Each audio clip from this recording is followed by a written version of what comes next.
যারা মিষ্টি পিঠা খেতে পছন্দ করেন না তাদের জন্য আজকের এই রেসিপিটা। এই পিঠাটা হচ্ছে ঝাল পিঠা, আর এটা সিলেটের খুবই ফেমাস ঐতিহ্যবাহী একটা পিঠা, যেটা নুন গড়া পিঠা বা নুনিয়া পিঠা নামেও পরিচিত। আর এই পিঠাটা খেতে এতটা মজা, আমি শুধু এতটুকুই বলবো, পিঠাটা বানানোর পর আপনি নিয়ে যখন বসবেন শেষ হওয়ার সময় মনে হবে যে পিঠাটা যেন না শেষ হয়, এতটা মজা হয় খেতে। তো চলেন আমি খুব সহজভাবে দেখানোর চেষ্টা করব, আশা করি আপনাদের সবার অনেক বেশি ভালো লাগবে। তো শুরু করছি। প্রথমেই একটা প্যান বসিয়ে নিব আমি চুলায়, আর প্যানের মধ্যে আমি 1 কাপের সামান্য একটু বেশি পানি দিয়ে দিচ্ছি, কারণ চালের গুঁড়ার উপর ডিপেন্ড করে কিন্তু পানিটা কম বেশি লাগতে পারে।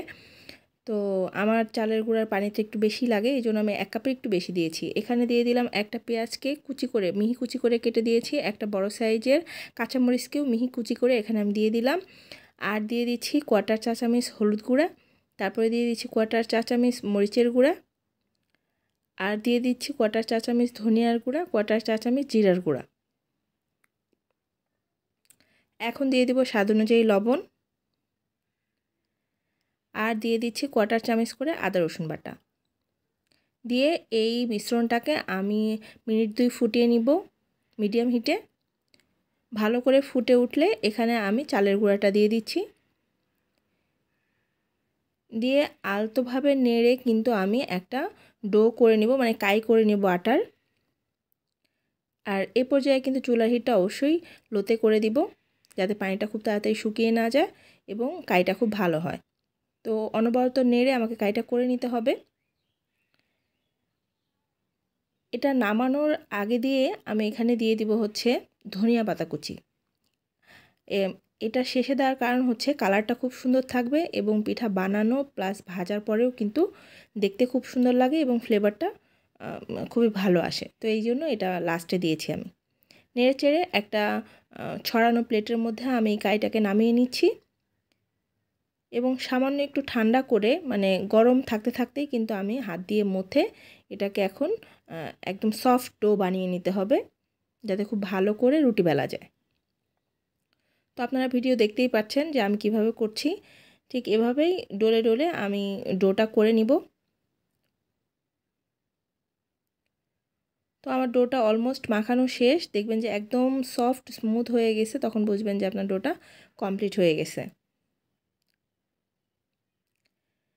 এখন আমি যেটা করব, এই ডো থেকে অর্ধেকটা অংশ আমি নিয়ে রুটি বেলবো, আর অর্ধেকটা একটা মানে বদ্ধ কোনো জায়গাতে রেখে দেবো, কোনো পাতিলের মধ্যে কিংবা বক্সের মধ্যে, যেখানে কোনো বাতাস পৌঁছাবে না। বাতাস পৌঁছালে কিন্তু উপরের সারফেসটা শক্ত হয়ে যাবে, তখন কিন্তু রুটিটা ভালো হবে না, প্লাস পিঠার শেপটাও ভালো হবে না।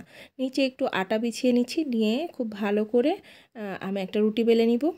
আর রুটির থিকনেসটা ঠিক পরোটার মতো হবে, খুব বেশি মোটা না। মোটা হলে কিন্তু পিঠাটা ভাজার পরে ভালো লাগবে না খেতে।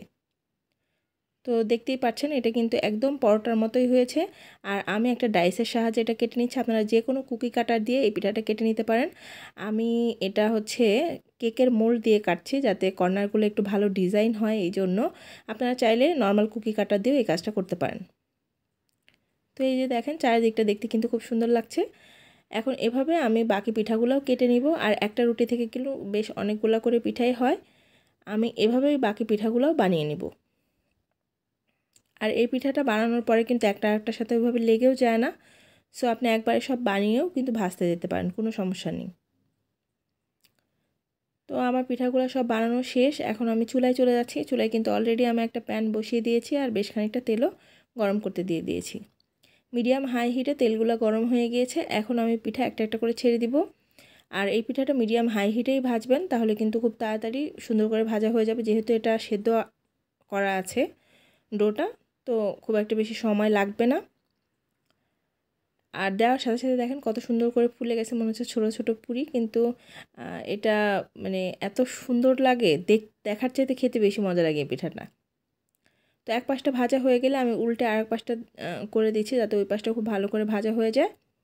বেশি সময় কিন্তু লাগবে না, উল্টে পাল্টে একটু গোল্ডেন ব্রাউন করে দুই পাশ ভেজে নিলে কিন্তু পিঠাগুলো রেডি হয়ে যাবে। তো আমার পিঠাগুলো ভাজা শেষ, এখন আমি উঠিয়ে নিচ্ছি। দেখলেন তো কত ইজি আর কত সহজে কিন্তু এই পিঠাটা রেডি হয়ে গেল। বাসায় অবশ্যই ট্রাই করবেন। আর ভিডিও ভালো লাগলে অবশ্যই একটা লাইক কমেন্ট শেয়ার করুন, পেজটিকে ফলো করবেন, চ্যানেলটিকে সাবস্ক্রাইব করে কিন্তু পাশেই থাকতে ভুলবেন না। আর এই পিঠাটা যদি ট্রাই করেন তাহলে আমাকে কিন্তু কমেন্ট করে জানাতে ভুলবেন না আপনাদের কেমন লেগেছে। আল্লাহ হাফেজ, দেখা হবে নতুন কোনো ভিডিওতে।